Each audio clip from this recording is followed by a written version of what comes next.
আসসালামু আলাইকুম guys, welcome my another blog. তো গাইস, আপনাদের সামনে একটি ব্লগ নিয়ে আসলাম। তো ইলেকট্রিক শর্ট নিয়ে আসলাম। তো দেখবেন চোর বা ছিনতাইকারীর হাত থেকে বাঁচতে পারবেন। না, 30,000 ভোল্ট। তো এটার দাম হলো 3,000। তো সাথে একটি কেবল দিছে। আর এটা হলো লাইট, এটা হলো সফটওয়্যার। তো গাইস, দেখছেনই তো কি পাওয়ার। তো এটা যদি চুরে কে মারেন আপনি বাঁচতে পারবেন। তো এটা রাতে চলার জন্য একটি লাইট দিছে।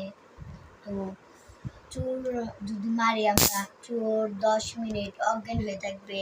আপনি ওই সুযোগে পালায় যেতে পারবেন গা। তো গাইস, এই পর্যন্ত আজকে ব্লগ। আর হলো সাথে আরেকটা এটা দিছে সুন্দর জন্য দিচ্ছে, এটার জন্যই। তো গাইস, আল্লাহ হাফেজ, টাটা।